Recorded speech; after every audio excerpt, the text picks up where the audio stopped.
Thank you so much for the invitation and for the opportunity to be able to join you today to speak on what I've entitled Why It Is the Critical Minority That Will Change the African Continent. You see, I grew up as the first daughter of Archbishops Margaret and Benson-Idahosa in Nigeria. And right from the beginning, I knew I had what many often refer to as a stubborn, rebellious nature, although I prefer to refer to myself as having an unconventional streak. When my father gave us, at the age of 4 or 5, the infamous African parent career options of doctor or lawyer, I chose law because I certainly wasn't choosing what my elder brother had already chosen, which was to be a doctor. This was even before I had any idea what a lawyer was. It was this same rebellious, stubborn, unconventional streak that caused me to be labeled a troublemaker in school. The girl that talked too much and asked too many questions that many of my teachers often didn't have the answers to. This was all while I was flying my collar and shaving my hair and watching my mother helplessly pray for my deliverance.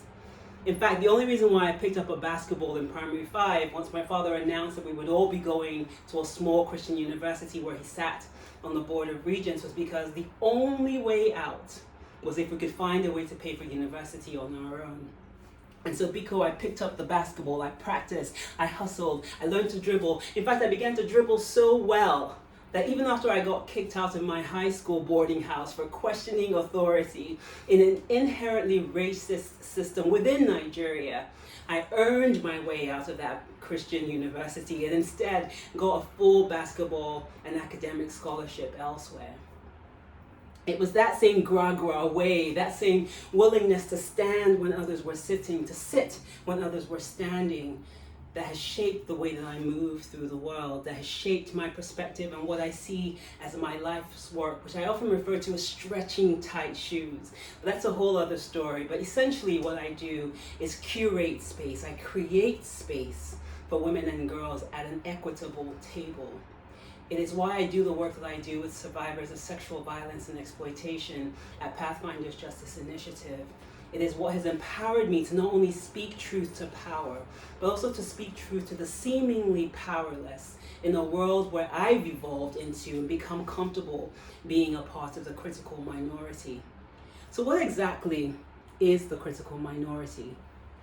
I'm sure there are thousands of definitions out there, but mine is a small group of committed people, and some research narrows it down to even 10% of a larger populace who are unafraid to harness and express their own unique creative energy towards a life of purpose and service in a world that often applauds majority thinking and inauthentic expression.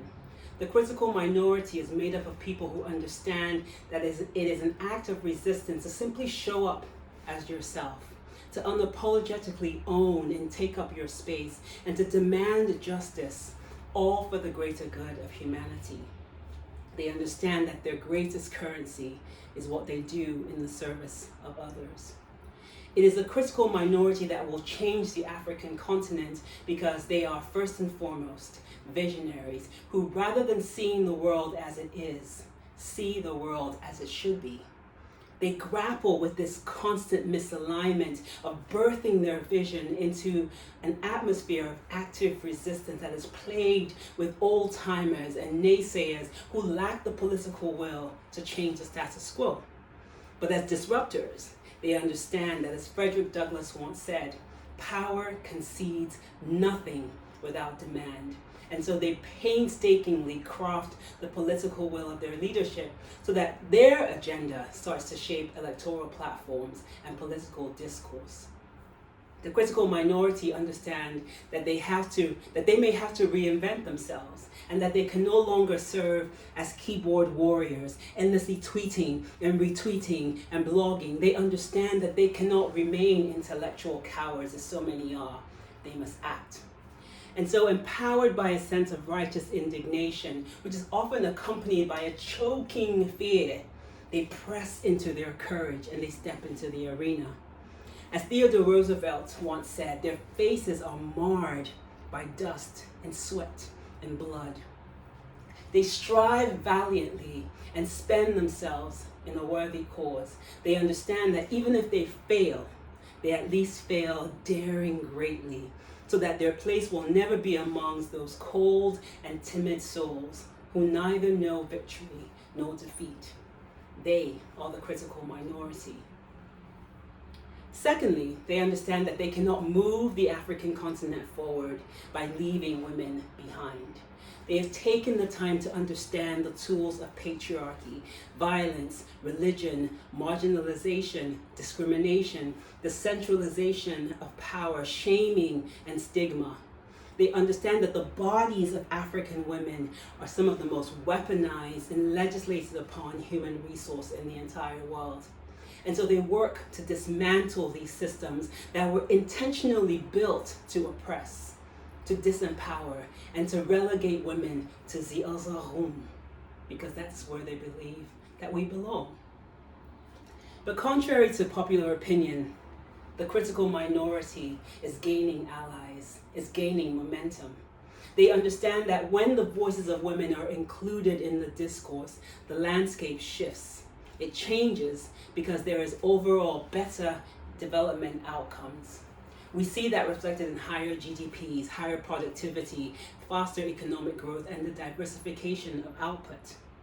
The critical minority are not intimidated by women, but they choose to partner with women and are committed to the collective decolonization of our voices, as well as the decolonization of funding, because they understand that the capacity to create African solutions to African problems already exists within us. Their goal is structural transformation, as you may have heard, moving our people from poverty reduction to wealth creation. They're looking ahead, they're thinking aggressively, progressively, and planning for an Africa that is already being tragically impacted by climate change and the migration that is inevitably resulting from that. They're planning ahead for an Africa that's being impacted by unsustainable population growth and urbanization in an economy where the youth unemployment rate is already wreaking havoc, is already leading to what could potentially be irreversible atrocity, some of which is contributing to crisis-level human trafficking. The critical minority understand that in order to achieve all of this, to stop the brain drain, to stop the identity theft, we need women. They understand that the liberation of women is not just their own liberation, but the liberation of almost every other demographic in African society. Finally, the critical minority understands that in order to shift conventional thinking, they must find their tribe and be committed, consistent, and unrelenting in their stance against injustice. They are content with the fact that it is the love of our people, the love of our countries, the love of our continent that compels them to call out injustice in our laws, in our customs, in our religions. They understand that both postures are not diametrically opposed. The critical minority understand that there has been a full frontal assault on integrity, on credibility, on accountability, and so they must be willing to stand in the authenticity of their truth, because the journey is often lonely. They refuse to let blind people proofread their vision. They set healthy boundaries and they engage in self-care, because they also know that the road is long and that the bullying roadblocks, they're plenty. And so they preserve their energy wisely and they seek posterity, not short-term prosperity. They widen their embrace to include those whose religions and sexuality may differ from their own. They lead with love and with the compassion that acknowledges the inherent dignity and integrity ascribed by God to all image bearers. And so all of you listening to the sound of my voice today are part of that critical minority, and you can change the African continent. You have that rebellious, that gra-gra, that aggressive streak that finds voice in righteous indignation, in disruption, in innovation, in social change. As Marian Wright Edelman once said, you just have to be a flea against injustice. Enough committed fleas strategically biting at the same spot can make even the biggest dog uncomfortable and transform the biggest nation. All it takes is a small group of committed citizens to change the world. a critical minority. According to Margaret Mead, it is the only thing that ever has. Thank you so much for listening.